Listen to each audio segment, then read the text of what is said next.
Hello and welcome to Crosstalk. I am Henry Igwebike. The price of petrol, rightly or wrongly, may rise sky high to as much as 1,200 naira per litre.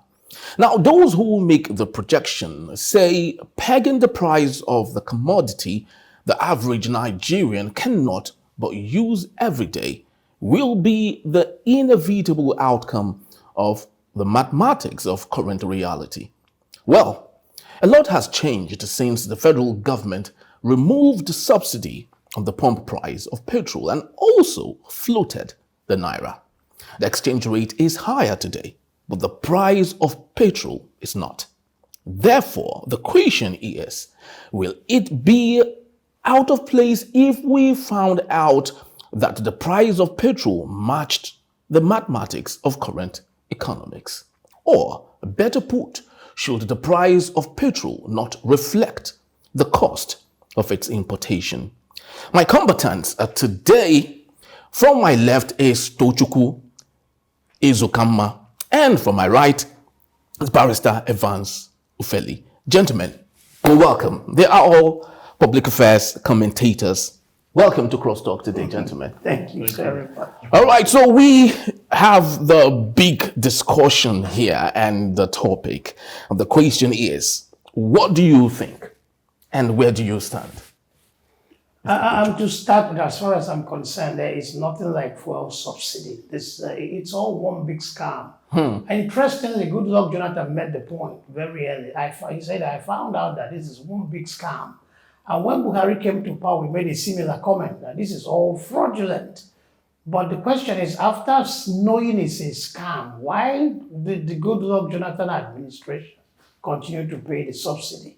And the Buhari administration also continue to pay the subsidy. So evidently there's some very interest groups, some cabal or the gakia or gang that benefit from this payment of subsidy, and that even the president cannot challenge or question.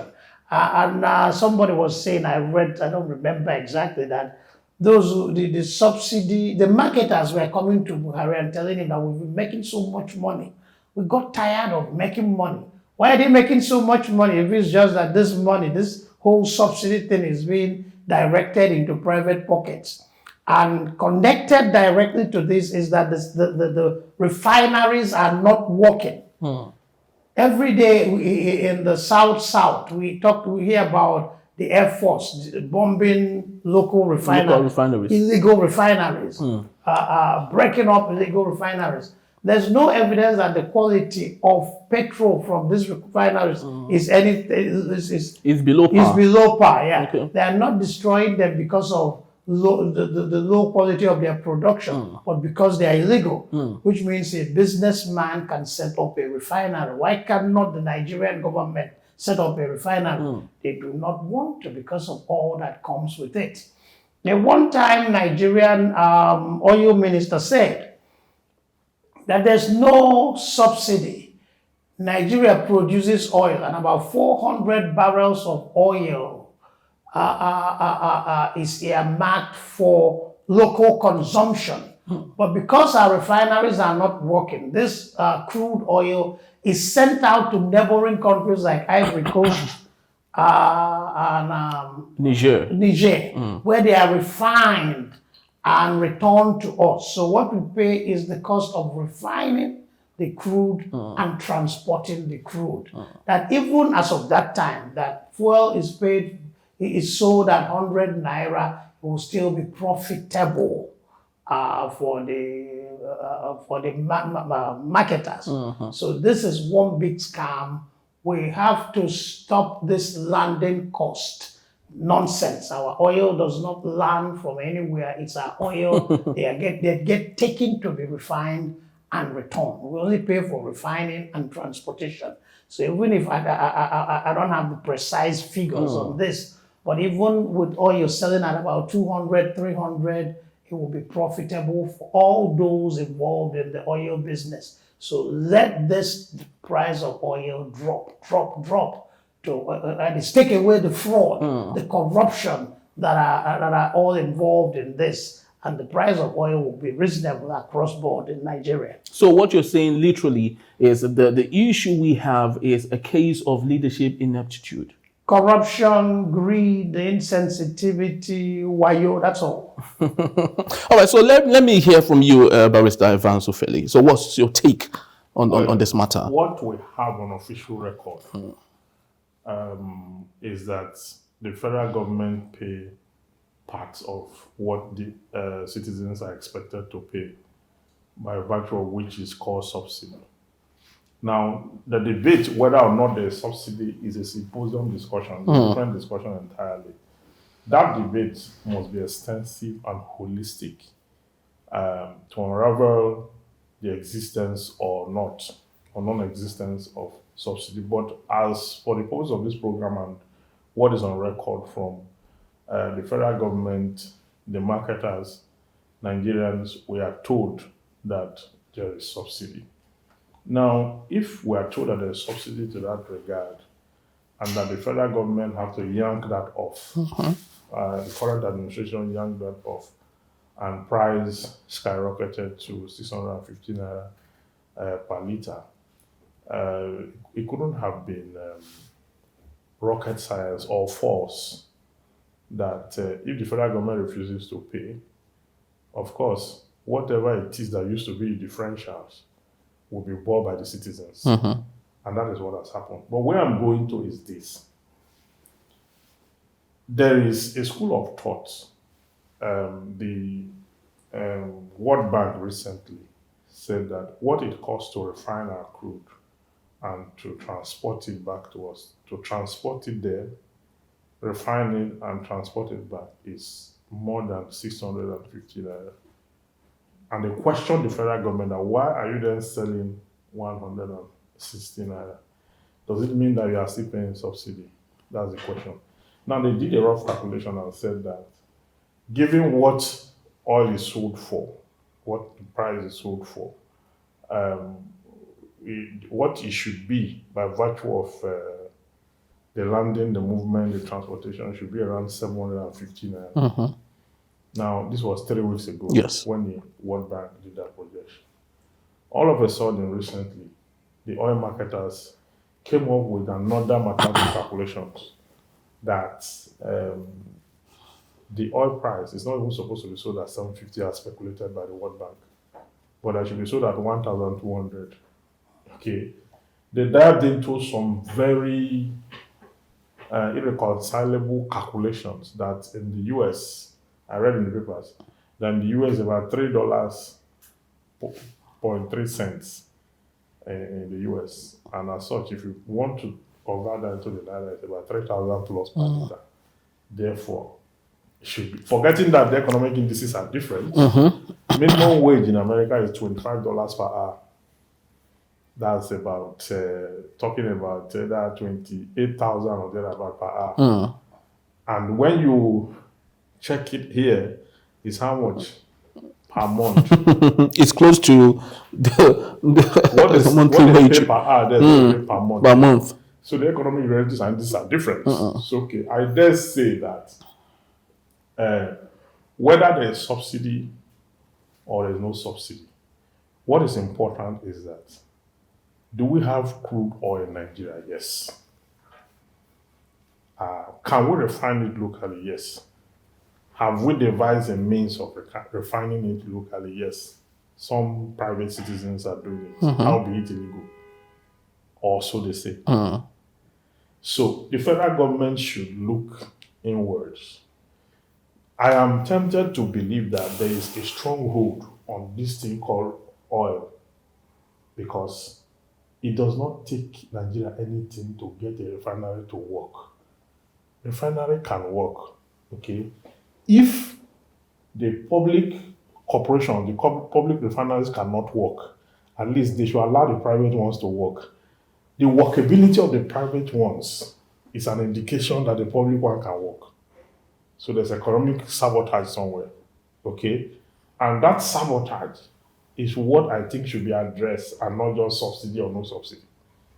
You understand? So how how can the Nigerian access this product in a way that his life is not ruined? Because as we are now, we are ruined already. Nigeria is the only OPEC country that take its crude somewhere else. To get it refined. Yes, if you take it to even a country below with economic agenda and possibility below Nigeria, the Nigerian state, to go and refine and take it back. Nigeria is the only OPEC country where fuel is being projected to sell at 1,200 with a ruptured economy, minimum wage of so all that, when you put all that together, you find out that we are not getting it right. We are neither here nor there. The possibilities that we're going to come out from this is a big issue. My problem is not even the fuel. See where the problem is.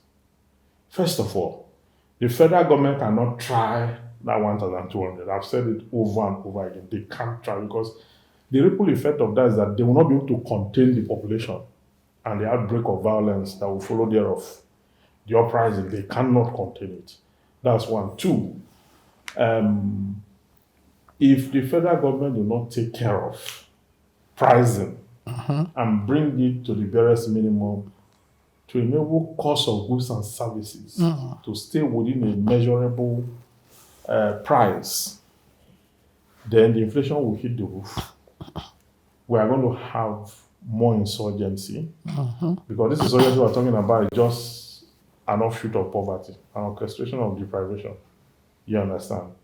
All those bulletproof cars they are buying, they will not be able to use them because that false security protection they are giving themselves, having destroyed our collective patrimony and having used it for to gamble, it will get to a point where, in fact, they will not be able to sit. That's one. They will not be able to sit at the house. They will not be able to use their bulletproof cars. The whole place will be shut down if we don't take care of this issue. It's important.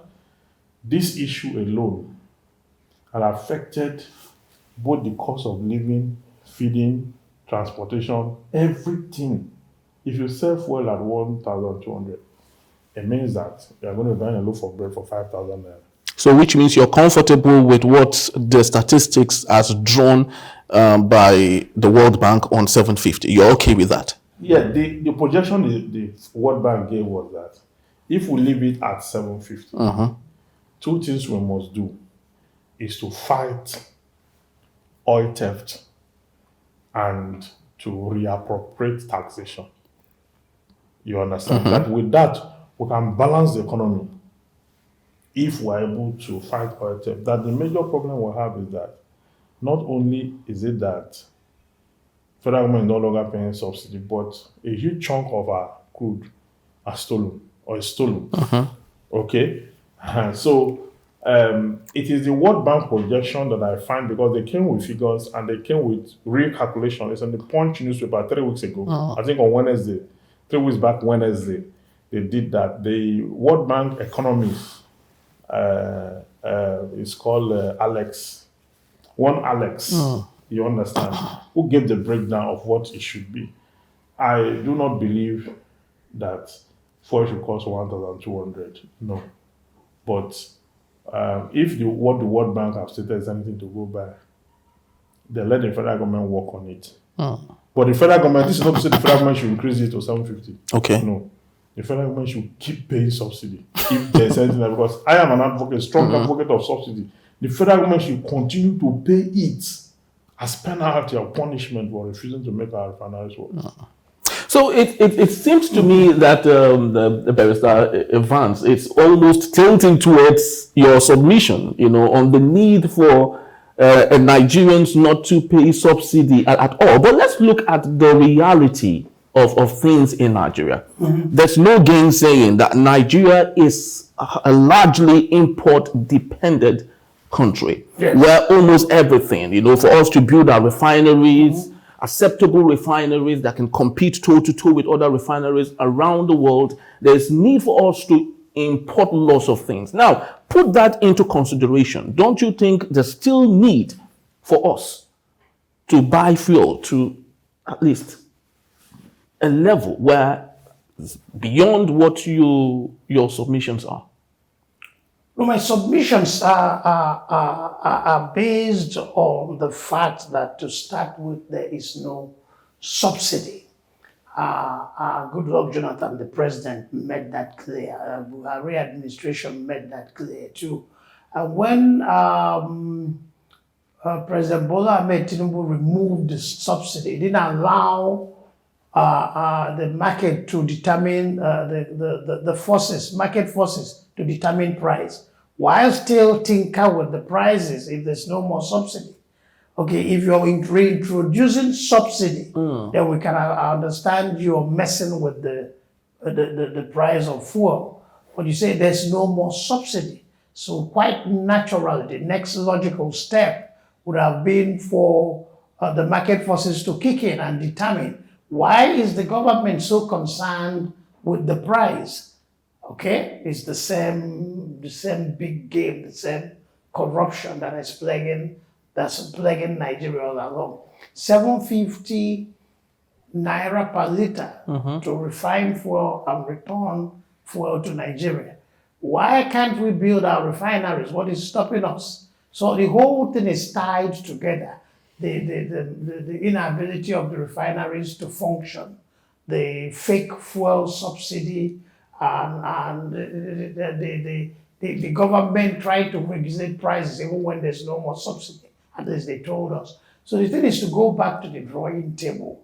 The thing is to look into transparency, to look into accountability, to get things done right. Every other thing will fall in place. Until we can do that, it's the mumbo jumbo game continues, and in the final analysis, it's just the masses that are suffering, and the masses will continue to suffer until things are done differently.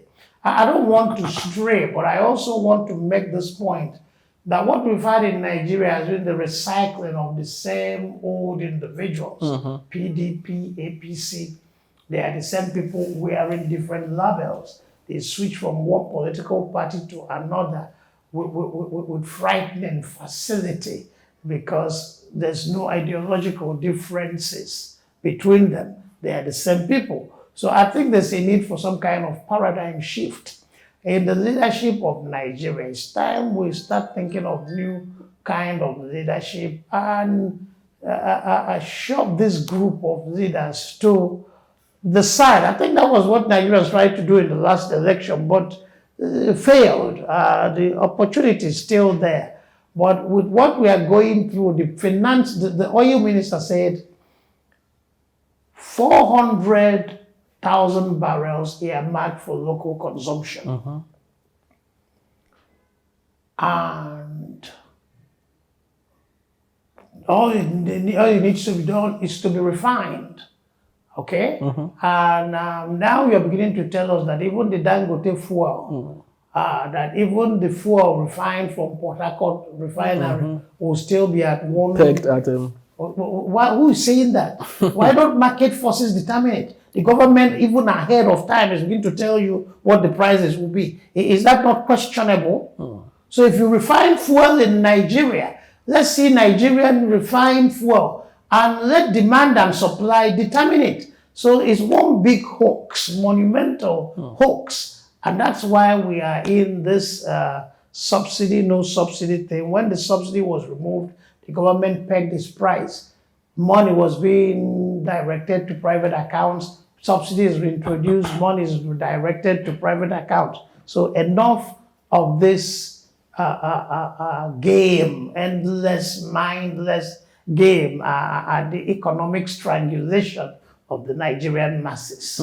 Now, he is saying that Nigerians need no reasons whatsoever to pay subsidy. You are saying that there's need for our government to keep paying subsidy. Yes, the need arises from the fact that they have failed to allow the refineries to work. Because what you call the subsidy is what the cost of transporting it for refinement. Then you refine and you transport it down here.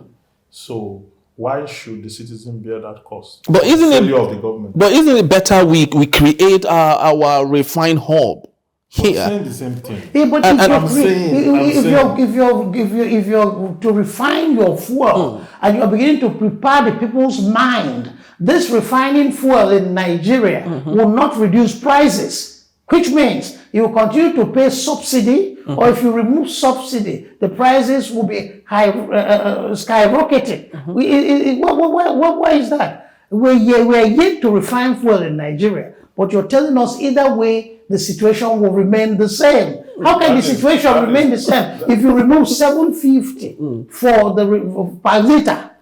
Because that is where. so that's my concern is with the game. That is the mind game they are playing on Nigerians. Yes, I But get that Dangote refinery is coming up, and you're telling us in advance, don't expect a reduction in the price of fuel. Port Harcourt refinery is coming on board. It will start production. Don't expect a reduction, which means the prices will remain very high. We'll continue to subsidize. Or if we remove the subsidy, be ready to pay 1,200. That is where the citizens' corresponding obligation should set in. Yes. The citizens must be knowledgeable enough to challenge the fact that if you say you are paying subsidy before because of the cost of refining it, which we know is onerous because you are taking it outside.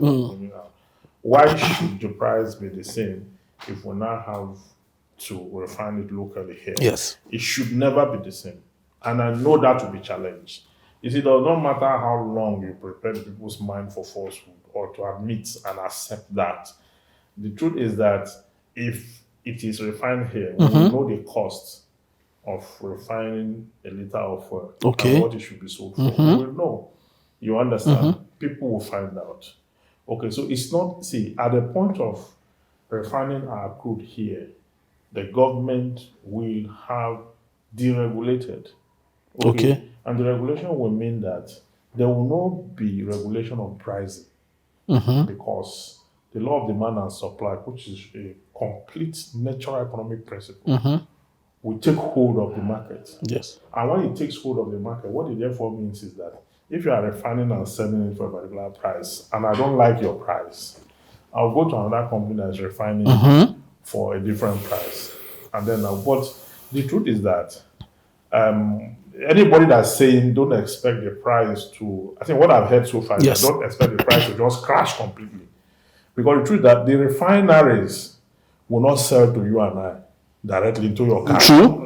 They will not sell to your car. So the marketers, those who, even the filling station, may not be able to buy directly from Dangote. I'm just telling you. So there will be a middleman who is going to sell to the retailer. Okay, now between the middleman, the retailer, and the end user, that's the consumer, you will have, because of profit margin at every junction, of course, the price is not going to crash completely, but at least you have a margin that will be considerable. So people cannot access it lower than they would have done if we continue the way we are going. Okay? So the bottom line is that by the time we get to the point where we now get it cheaper than we're buying it now, would the price of goods and services that have already gone up will come down? That is the question. Because you see why I hate this in the call market forces. I hate to use the word market forces because in Nigeria it does not work. Okay. Yeah, there are no regulatory agencies in Nigeria. So when you start talking about market forces, when they were about to remove this subsidy, when this they said they are petroleum economists, they were all over the television saying when market forces. And I was looking at them, which market forces? Look at where we are now. There's not like market forces in our economy.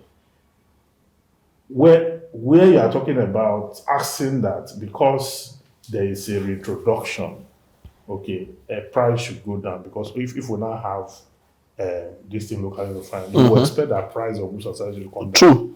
But they're already up there. Who will bring them down? When anything that goes up does not come down here, we break the laws of gravity mindlessly. It goes up, it cannot come down again. So don't be surprised that it might even go higher. You understand? So this market forces thing, perhaps our economy have defined no economic solution. We need a new brown economics. to be able to analyze Nigerianomics. the Nigerian situation. Because I call an economic. One time we're having cash scarcity, and I called an economist. I said, "This, when you use your currency to buy your currency, what is it called in economics?" He said, "Adam Smith did not understand." Yes, you know they said it because it's not economically. You cannot economically appropriate that kind of reasoning within a system. So what I think is that the solution is that we must refine home. Let us start refining home, and now later let us now contend with what the price should be. Because this lack of refining here has also created a monopoly. And monopoly is not good in any kind of economic system. The monopoly that only NNPC now brings it, or the big marketers, you understand? Then government will now pay them the differentials. The differentials were doing in trillions that were doing before. During Jonathan era, there were people who colluded with DPR.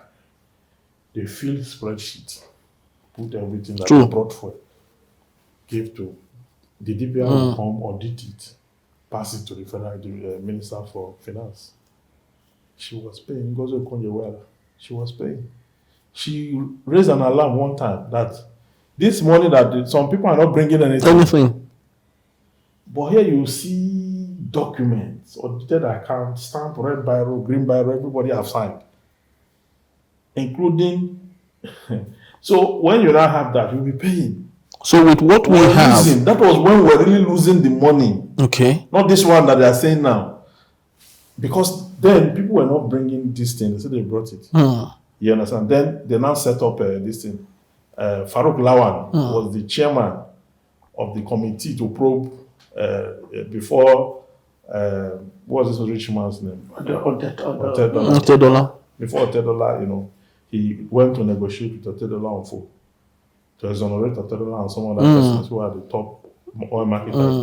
That was how he got crash landed. That was the era of the real deal.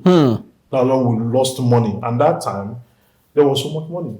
And I did that. The oil was selling for so high, 100 and something. Yes. And a lot of people made money from it through fraud. And the same fraud continues in one form or the other, whether you're talking about paying subsidy or removing subsidy. It's a continuum, one way or the other. People are cashing in. Someone said that the subsidy was created by the NPC. That it does not exist, but that the NPC had so enmeshed that information in our mind. Just as we are saying it now. We keep saying every day subsidy. It gets ingrained in the mind of the people. Even your own lies, there's a way you entrench it, you begin to believe your own lies. Exactly. You understand? So it's been so entrenched in the mind of the people that people can stand like as I'm arguing now that there is subsidy. Why am I arguing? Because I've been hearing subsidy since only God knows when. So how can I not agree halfway that possibly there is subsidy when all my life I've heard it? Now let's look at a very synonymous industry, the telecommunication, which is almost, if you juxtapose the oil industry and the telecommunication industry, it's almost the same thing. What can we learn with your submissions? What can we learn from the telecommunication sector that we can apply to the oil and gas, such that Nigerians at the end of the day would be excited? Let me start Is the telecommunication industry doing exceptionally well? Well, with respect to Nigerians being able to comfortably afford the data, the call cards and all, it's significantly NTN.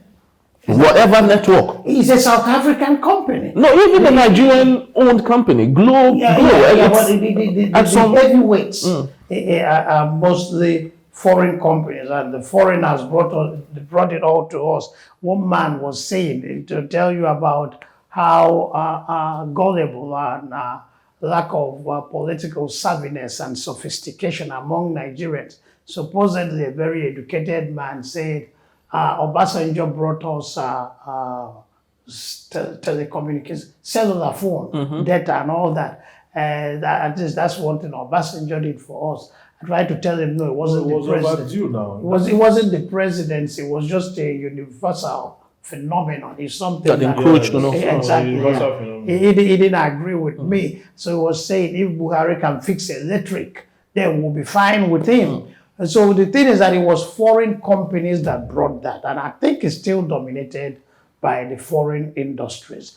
I think basically they serve their purpose, but I don't think it is something, they've done anything exceptional that we can start using as point of reference or something to worthy of emulation in our. It's better though. They're Yes, much better. better. Much better. It's much better than our compare it oil. to other African Better countries. too- It's better too because the federal government have found a way to measure their earning and have placed automated demand on what taxation should go into the industry. Like if you recharge your phone, the federal government take its VAT. They're VAT immediately. Every call you make, they The take VAT, VAT. You understand? Now, what these companies generate, the federal government have an automated system for taking the tax from the telecommunications because we have a national carrier. Now, Nigerians sit at the back end. You know, the NCC sit at the back and monitor operations and know what belongs to us by virtue of the bilateral agreements with the foreign companies. Yes. So it is good because it is automated. Okay. Now, if you come back to the oil sector, if we now allow every company to refine, okay, what should be the quality control system in taxation and all that? It's not like telecommunication that is measured. Oh, okay. How will you measure? How can you? I know petroleum tax is one of our highest earnings. Okay, but the way the federal government will now monitor that is the refineries will have to refine, but the federal government will have to provide the crude. Oh, okay. Yeah, because if you ask the companies to go and get the crude and refine and come and pay tax, if the government will be shortchanged. So even when we're talking about refining, the federal government hand must be in mining. That is, the federal government must be the one selling the crude directly. It's always been. True. You see, you made a reference to the US. In the US, oil companies are privately owned. The government does not get involved in business because there's this general saying that the government has no business in business. So everything in America, even electricity, even water, they are all privately operated. So the oil industry in America, a man can own his oil farm, and bring up his crude oil and then got refined. So maybe for that reason, because, well, like you said, comparing Nigeria and the US, there's no basis for such comparison because a minimum wage, like you said, for 1 hour is 1 month in Nigeria. So you can't even compare. It's misplaced comparison, you know. So that's the thing. But the government can regulate the oil industry, especially when it's mostly government controlled. The refineries are government owned. They're talking about privatization.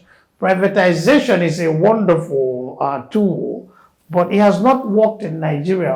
Wasn't NEPA privatized? Yeah, it has not worked. And what difference does it make? No, NEPA was not fully privatized. Well, now we have Ikeja. Ikeja.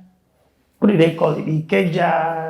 It's privatized partially. That's distribution. Distribution company. The distribution not the generation. companies Federal government is still dominate generation. yes, 60%.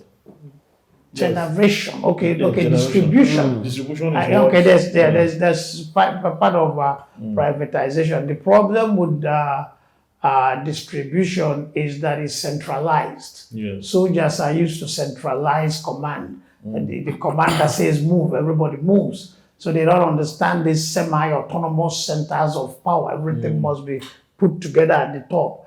And since the politicians came into power 23 years ago or thereabout, they've not had the courage to decentralize those institutions or that the federal, the military centralized. So in the case of distribution, you still have that problem where you need to decentralize. I don't know what is holding them back. They talk about restructuring.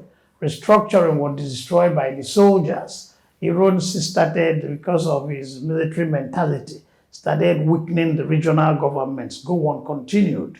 Murtala Muhammad and subsequent governments continued. Consistently. So now power is centered at Abuja. But the politicians have had more than 20-something years to start the decentralization process. But they've not. All of them will talk about restructure. Obasanjo talks about... Because the successive politicians too were military, men of military background. But Obasanjo these days runs around talking about restructuring. But we ask Which him, of course he had to. why did you Why did you do it restructure when you we were in power? were there? From January 1st to January 15th, 1966, when the military struck, it has been a steady decline to date. You know, we've not been able to put our hands together. Okay, so but the thing about this, why crude is different from all we have stated is that I can decide to yank myself off the electricity. Okay, and feel comfortable. Yes, I can nosedive into the stone age. I can just refuse to. The other one, telecommunication, I can decide Not to have phone. I have a And choice. you'll be okay. Yes. But when it comes to crude, I need gas. I need kerosene to cook.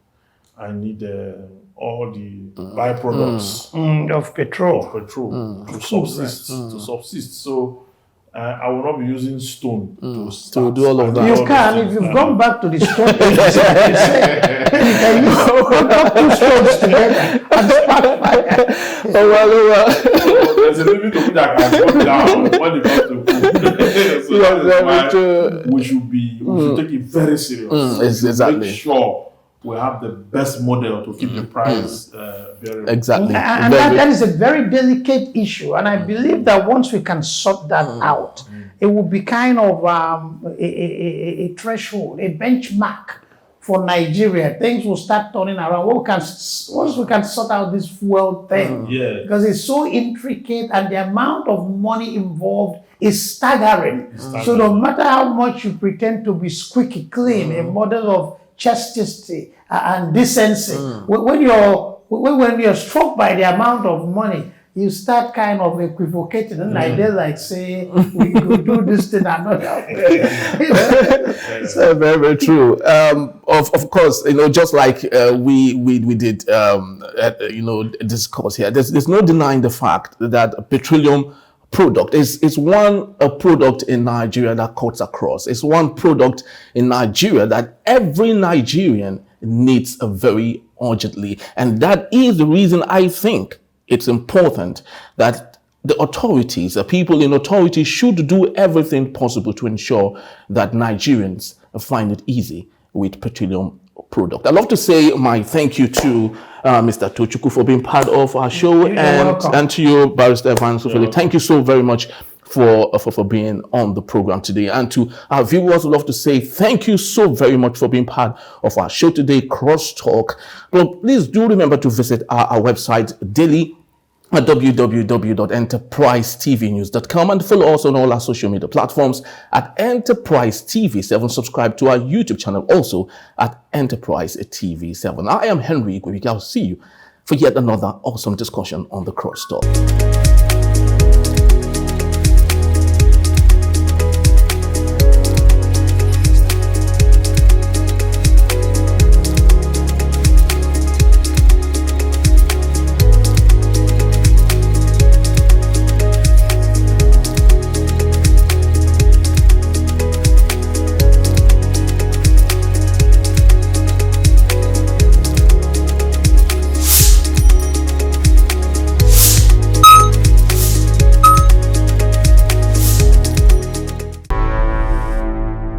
Enterprise TV, a tradition of truth.